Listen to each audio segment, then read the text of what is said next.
Bonjour tout le monde et bienvenue dans cette vidéo où cette fois-ci nous allons voir les add-ons de Chrome. Dans la vidéo précédente on avait vu Chrome, comment identifier les sélecteurs, les éléments, et cette fois-ci on va voir les add-ons qui peuvent nous aider donc à identifier, à trouver les CSS, les XPath ou d'autres choses encore. Alors laissez-moi juste vous présenter cette page. En fait ça c'est une page d'entraînement qui nous sert de tester nos robots Selenium, et je vous invite donc à utiliser cette page également pour mettre en pratique tout ce que je vais vous expliquer dans la formation. Donc allez dans le menu à droite, More Tools, Extensions. Tout en bas vous allez voir Get More Extensions, et peut-être vous savez déjà, je suis sûr que vous savez déjà comment installer des extensions sur le navigateur Chrome. Donc bref, il faut l'ouvrir. Donc le Chrome Web Store. Et là, vous tapez Ranorex. Donc, installez pas le premier, là, Ranorex Automation.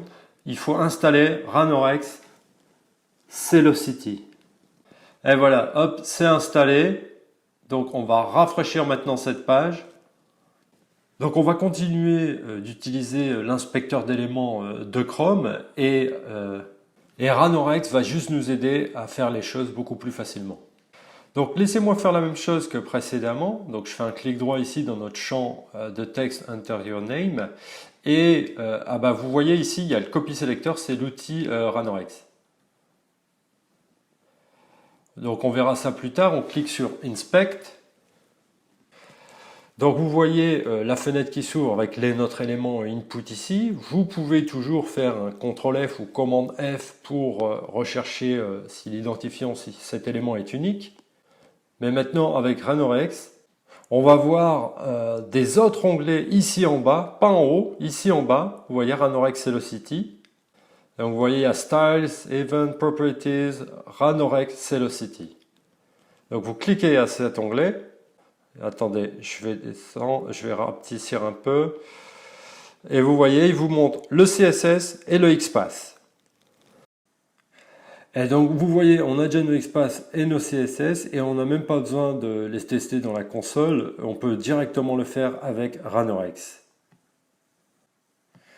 Donc par exemple, écoutez, je peux aller ici et parce qu'on sait déjà que l'élément HTML input a id égale name, name égale entername et class égale input, je peux venir ici et je tape /input entre crochets @class égale, et je vais mettre input. Donc vous voyez, c'est le nom de la classe ici, notre champ de texte. Et je clique entrée et il a trouvé un élément. Et vous voyez ici, il y a l'encadré en pointillé là orange qui sélectionne notre élément. Et donc il y a d'autres possibilités pour identifier nos sélecteurs. Il y a donc le CSS, il y a le XPath. Ici il met HTML, mais en réalité on n'a pas besoin de mettre HTML. Et ici il y a RXPath, mais je crois que ça c'est lié à Ranorex, donc on va ignorer ça pour le moment. Donc on peut utiliser ici le XPath. Donc voilà, donc ça, vraiment cet outil, il est super utile. Maintenant, on va tester d'autres éléments ici dans la page. Donc par exemple ici, vous avez le bouton alerte. Donc voilà, donc il suffit de me positionner dessus. Et on voit ici donc l'élément HTML input avec id égale alerte btn. Il y a class égale btn style, etc. Donc on va tester, on revient à notre outil Ranorex. On tape cette fois btn-6 style. Donc voilà, donc si je tape ici, normalement je devrais en avoir plusieurs. Et vous voyez ici, il en a trouvé deux. Vous les voyez ici à gauche, les deux boutons, alerte et confirme. Et en cliquant sur les flèches, je peux passer d'un input à l'autre. Et donc voilà, donc ça c'est vraiment utile. Bon, maintenant qu'on sait qu'on en a deux, on a besoin de l'identifier de façon unique. Donc on ne pourra pas utiliser ce XPath ici. Donc maintenant on va voir quelque chose d'autre que vous allez voir plus en détail plus tard, mais qu'on a besoin de savoir tout de suite, c'est s'il s'agit d'un iframe. Alors comment on peut savoir ça? Même ici avec l'outil, là, on ne le voit pas. On ne sait pas si c'est un iframe. Ok, donc alors comment on va faire? Donc on va aller ici dans le champ Find the course et on voit ici dans le DOM l'id égale search courses. On voit ici c'est le XPath. On clique ici. On peut supprimer le HTML. Et ce XPath donc trouve cet élément et on voit bien qu'il est unique. Alors maintenant, comment savoir si c'est dans un iframe? Comme tout à l'heure, on monte dans le DOM, on essaie de voir les parents jusqu'à temps qu'on identifie s'il y a un iframe ou pas.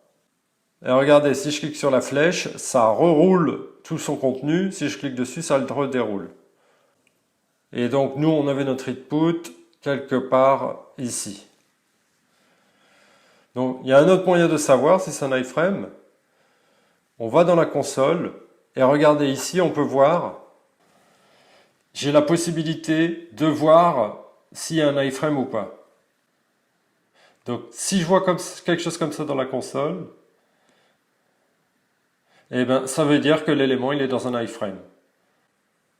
Donc vous inquiétez pas, hein, les iframes, on va revenir dessus plus en détail dans les prochaines vidéos. Là pour le moment dans cette vidéo, vous avez juste besoin de savoir comment dans le navigateur avec cet add-on, vous pouvez savoir si vous êtes dans un iframe ou pas. Donc voilà, c'est tout ce que je voulais vous montrer, cet add-on Ranorex qui vous permet d'avoir immédiatement les sélecteurs CSS ou XPath, c'est vachement pratique. Donc je vous invite à l'installer, à le tester et à me faire part de vos commentaires. Voilà, c'est tout pour cette vidéo, je vous dis à tout de suite dans la prochaine.